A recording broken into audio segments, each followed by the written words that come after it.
नमस्कार दोस्तों, मैं मनोज विद्यार्थी आप सबों को तहे दिल से हार्दिक स्वागत करता हूं। आज मैं आप सबके बीच एक अहम मुद्दा को लेकर आया हूं। जैसे कि आप सबको पता होगा कि आज इस देश में एलोपैथी का क्रेज बढ़ता जा रहा है। लोग कहते हैं एलोपैथिक कुछ भी होता है एलोपैथिक, लेकिन आज आयुर्वेदिक जो हमारी संस्कृति, जो हमारी परंपरा है, आयुर्वेदिक दवा जो आज कहीं ना कहीं लुप्त होती जा रही है। आज मैं आपको बता दूं कि आयुर्वेदिक दवा हमारे लिए क्यों इम्पोर्टेंट है और उसका क्रेज भारत में क्या होना चाहिए, क्या वास्तविक क्रेज है जो हम खोते हुए जा रहे हैं। आज मैं एक यहाँ पे पेशेंट है, उनसे मैं अनुभव जानूंगा कि अंग्रेजी दवा खा खा कर परेशान हो गए। थायराइड के पेशेंट है, अंग्रेजी दवा खा खा कर परेशान हो गए, लेकिन इनका ट्रीटमेंट सही रूप से हो नहीं पाया। लेकिन इनको जब पता चला कि संत श्री आसाराम बापू जी के आश्रम में आयुर्वेदिक दवा मिलता है, यहाँ पर एक भरोसा लेकर यहाँ पे आए और आज वो उम्मीद लेकर आए, वो उम्मीद इनके चेहरे पे दिख रहा है।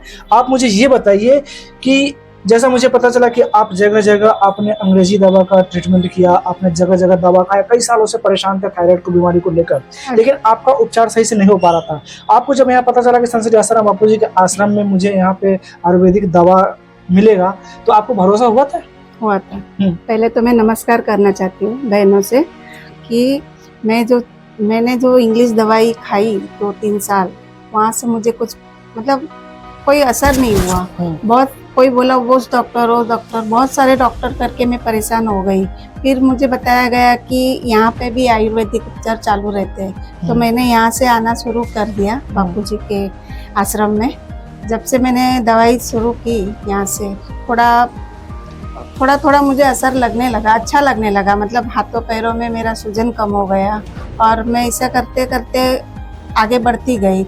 1-2 बार मैंने ऐसा रिपोर्ट करवाया, रिपोर्ट में भी मेरा नॉर्मल आता गया, 50 थोड़ा कम होता गया। मतलब आज 2017 से मैं दवाई खा रही हूँ। 2017 से लेके 2021 में मेरा थायराइड पूरा मतलब कंप्लीट हो गया। इसके बाद मुझे रिपोर्ट निकाला गया, रिपोर्ट निकाल के मैंने देख लिया तो डॉक्टर साहब बोले कि अभी दवाई लेना कोई ज़रूरी नहीं है, कि आपका थायराइड एकदम नॉर्मल हो गया है फुल। तो ये आयुर्वेदिक उपचार जो मैंने जो सब किए वो बहुत फायदे हैं। अच्छा, मुझे एक चीज बताइए, आप जब अंग्रेजी दवा ले रहे थे तो वहाँ के डॉक्टर आपको क्या बोलते थे?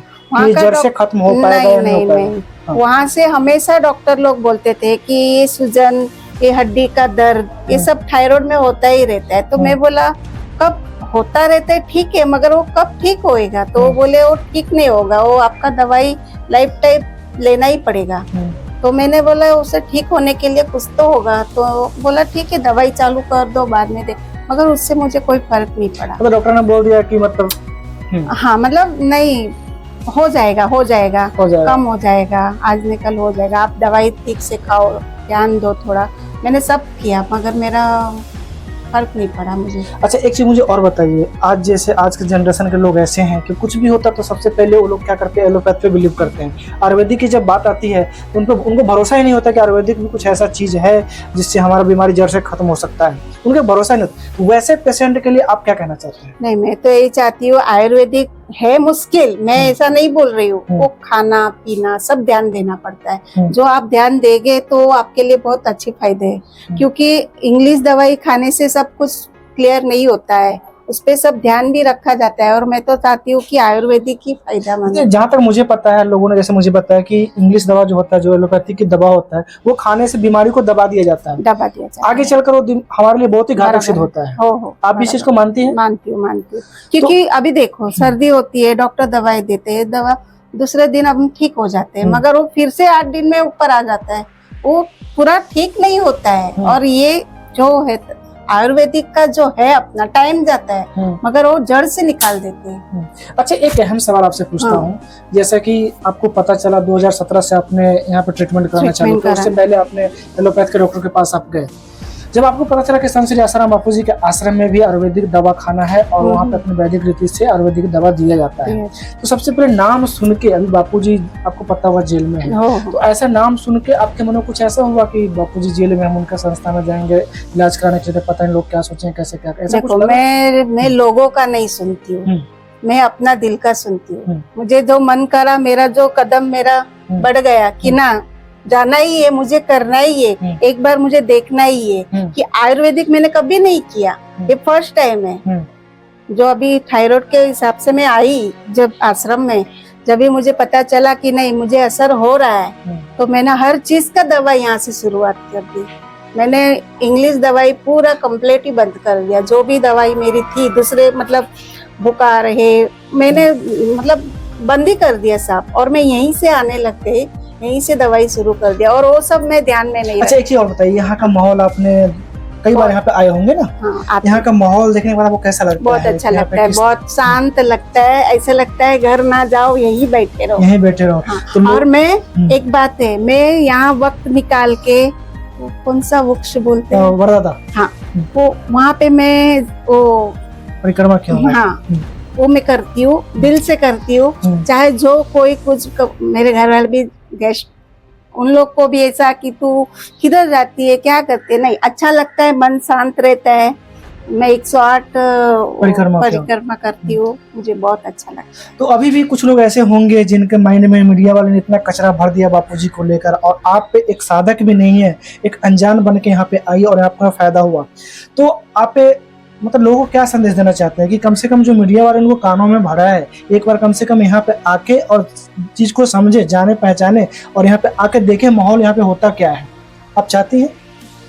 चाहोगी, अच्छा माहौल है, और ऐसा क्या है उसमें सारा जो अपना मतलब क्या बोलते हैं जीवन दान जो मिलता है जिस जगह से, हाँ। उस जगह को कब मतलब बुरा तो नहीं बोल सकते ना, अच्छा। किसी को भी। हाँ। और मैं भी खुद मेहनत करने वाली हूँ, अच्छा, मैं भी अपना मेहनत मतलब कहीं ना कहीं मैं आपको बता दूं कि कहीं ना कहीं आपको जो भरोसा टूट गया था कि पता ना थायराइड मेरा कंप्लीट हो पाएगा, फिर जड़ से खत्म हो पाएगा ये नहीं हो। और सब लोग मुझे पूछने लगे कि तू थायराइड कैसे कम किया, जो नहीं मानते आश्रम का, जो नहीं चाहते उनको मैं बताई, मैं जाती हूँ, मुझे अच्छा लगता है, मेरा मन शांत रहता है। उन लोगों ने क्या कहा? उन्होंने कहा नहीं अच्छी बात है, तुझे बहुत दवाई असर पड़ गई बोलते हैं, मगर हम लोग अभी वो दवा नहीं खा सकते। मैं बोले ट्राई करो खाने का, खाना नहीं है, मन से दिल से खाओ तो खा, अपने आप हो जाएगा। ऐसा मैं हंसती रहती हूँ सबको। अच्छा। मतलब बोलती हूँ कि करो करो आयुर्वेदिक दवा, जाओ। मैं बहुत लोगों को बताई हूँ, मतलब डॉक्टर साहब से मिलो,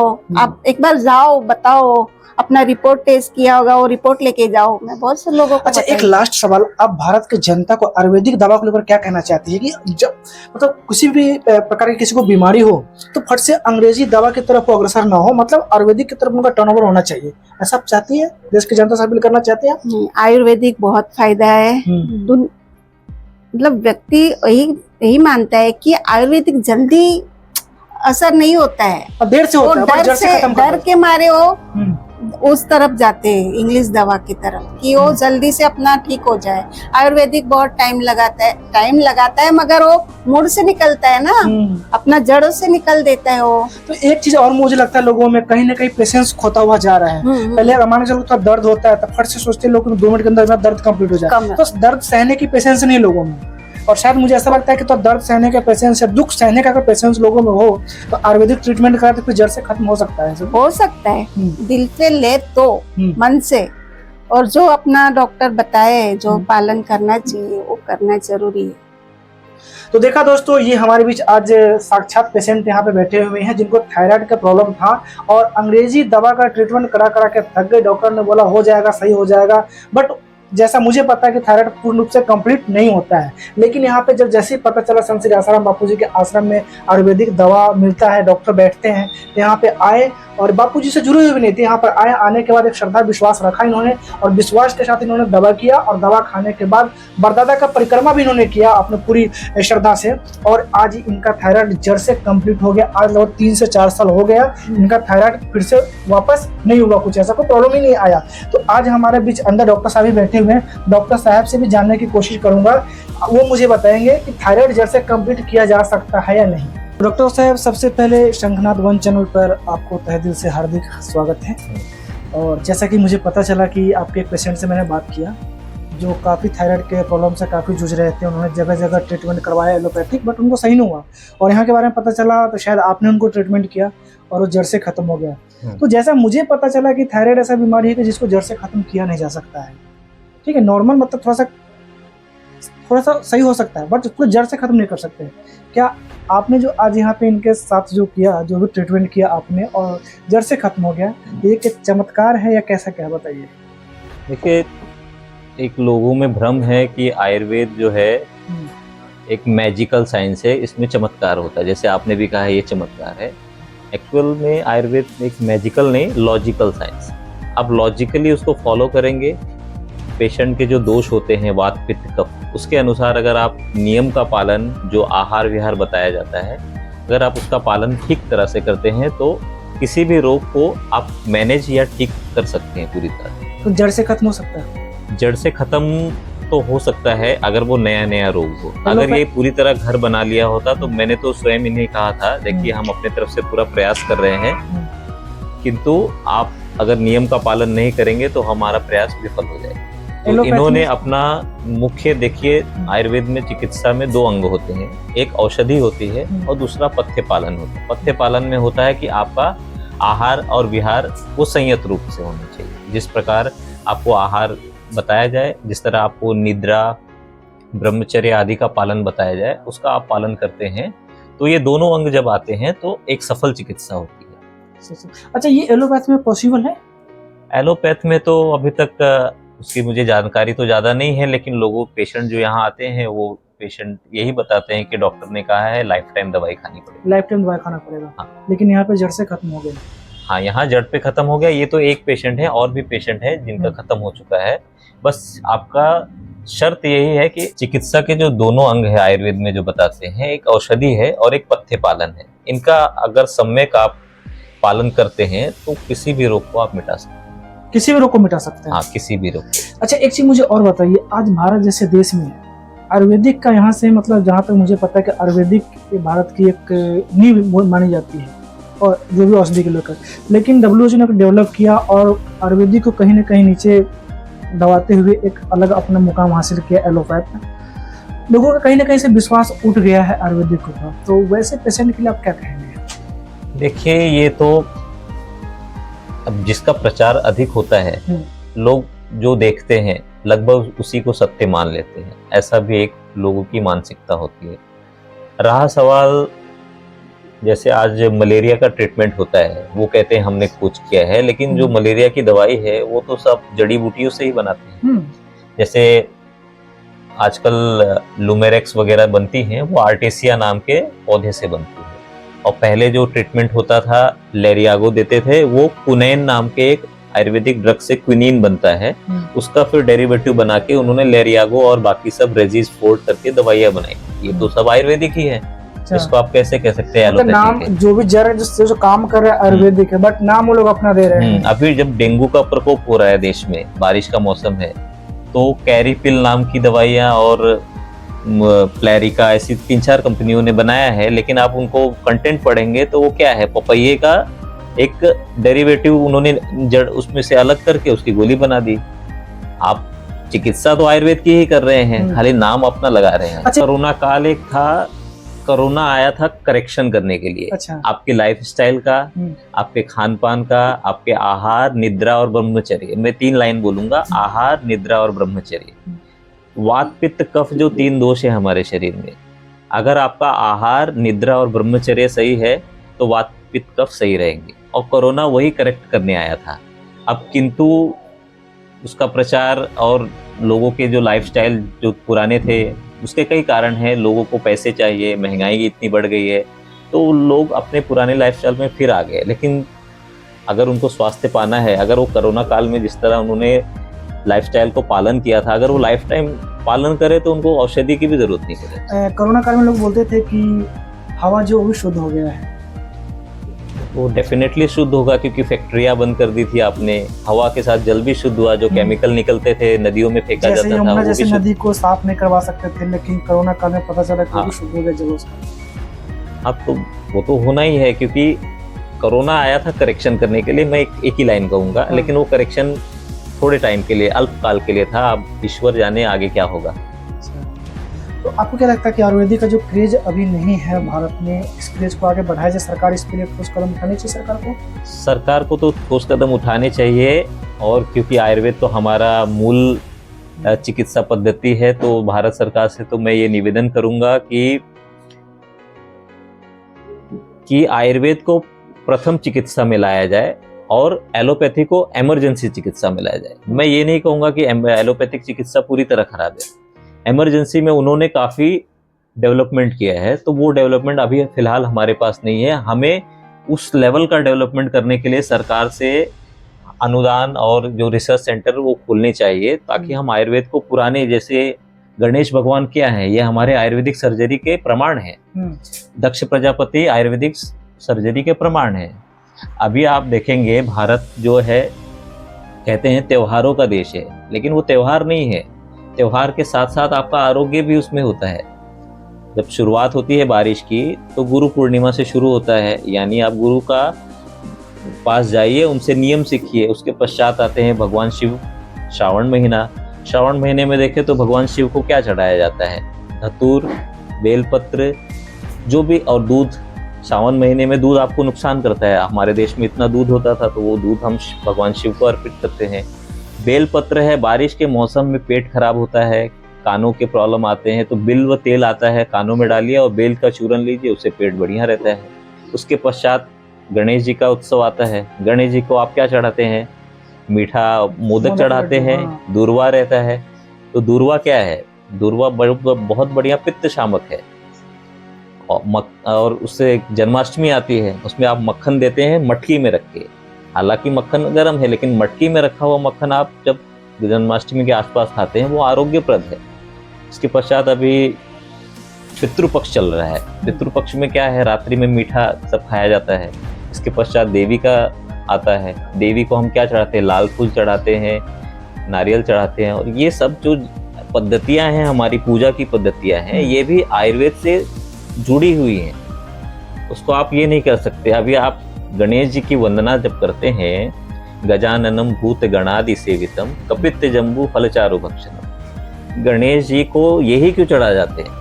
हम तो उनको मिठाई लड्डू वगैरह चढ़ाओ, लेकिन उनको लिए क्या है? कपित्त जम्बू फलचारु भक्षणम, यानी कपित्त जो है और जम्बू है। कपित्त जो है बहुत अच्छा मेदस्वी, गणेश जी का पेट मोटे हैं, गणेश जी को कपित्त चढ़ाएंगे तो उनका जो ओबेसिटी है उसमें लाभ होगा।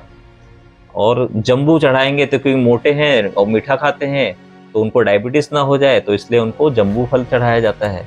तो ये आयुर्वेद में आप देखेंगे तो चिकित्सा पद्धति और अध्यात्म दोनों का समन्वय है हमारे देश में। तो उस हिसाब से आप, भारत सरकार को ये चाहिए कि इस पे और गहरा अध्ययन करके रिसर्च सेंटर बनाया जाए, ताकि आयुर्वेद को प्रथम चिकित्सा पे लाया जाए और एलोपैथी को इमरजेंसी में खाली रखा जाए, जब तक आयुर्वेद उस लेवल पे डेवलप ना हो जाए।